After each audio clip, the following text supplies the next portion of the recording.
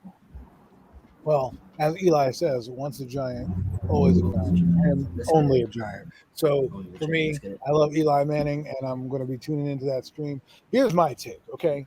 I'm not saying that we're going to win the game, okay? However, I'm a little excited about going into a game with a win, right? Because remember, and I know actual win.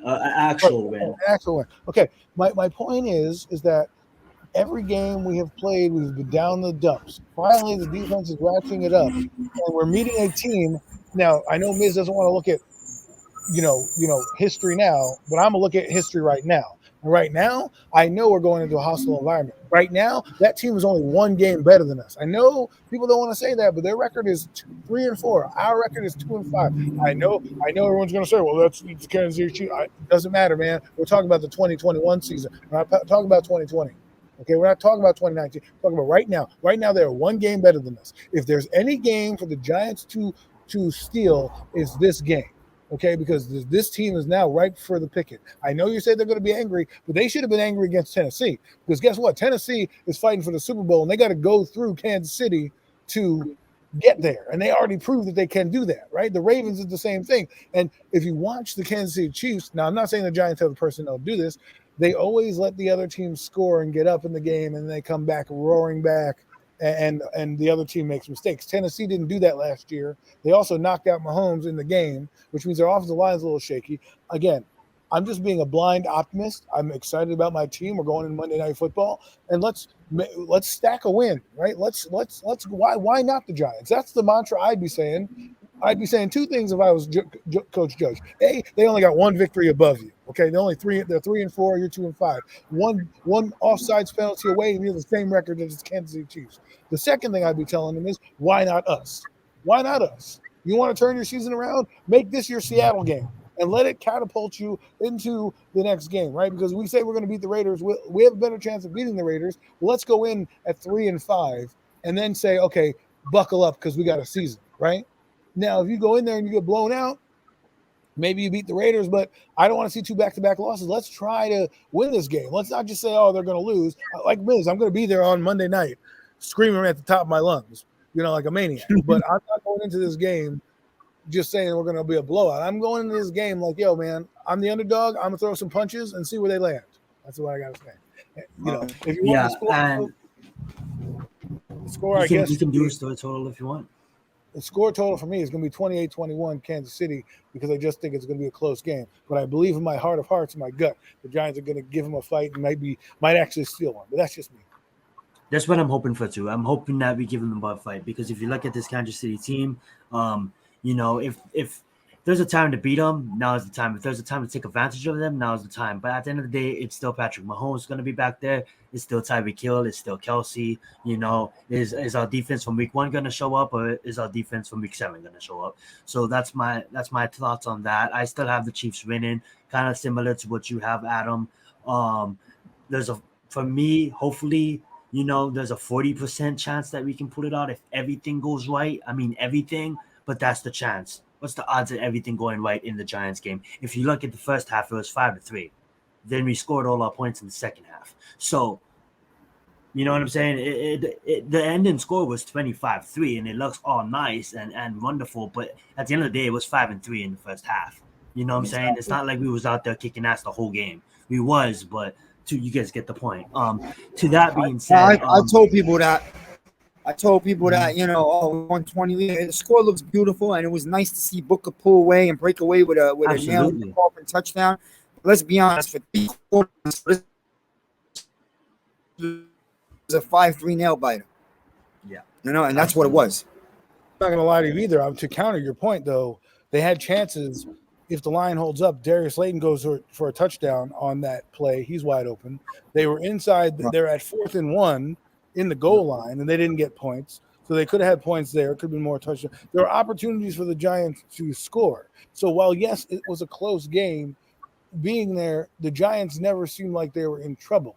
And that defense came to play. Yeah. So my only thinking is this. But we'll fast, Adam. Part of that, too, in the first quarter, if you don't remember, in the first quarter, there's at least 3 to 4 drops from Carolina. 3 to 4 drops that would have probably got them at least 2 to 3 first downs. And if you think about that, if those 2 receivers was to catch that balls, it could have switched the momentum of the game. So I'm not saying like our defense showed up because I'm just saying we was able to slowly get into the game with our defense and execute it at a high pace in the second half. You know what I'm saying? I'll let you go.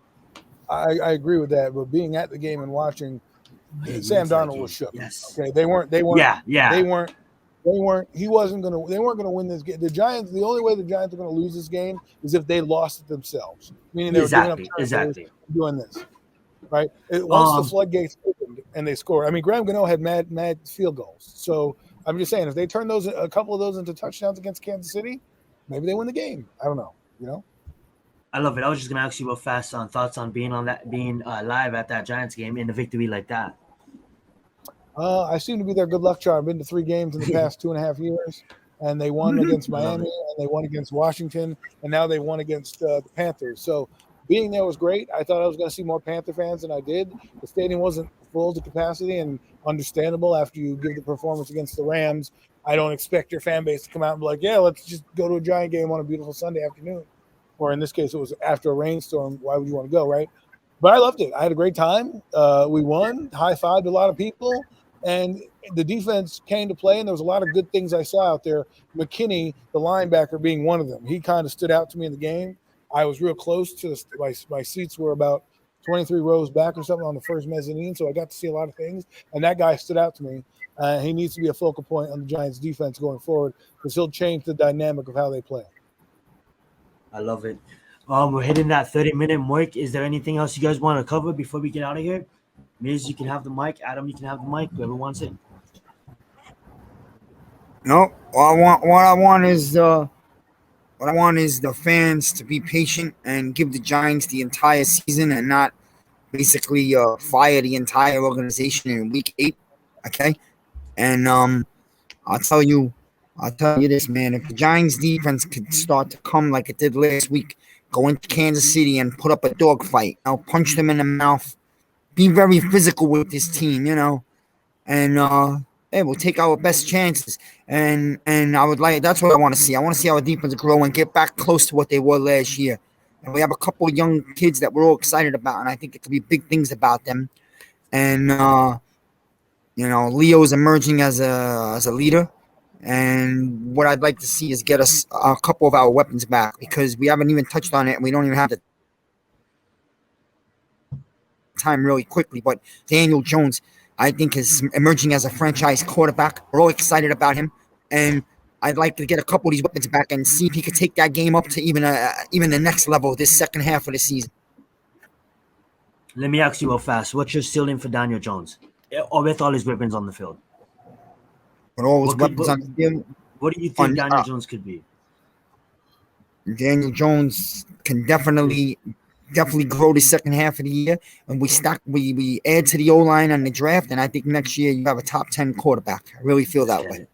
Let's get it. I love it because I'm in that right headspace as well. This guy could be a top 10 quarterback with the right weapons around him, with a line, with a running game. And we have about 2 minutes left. Adam, you want to say anything?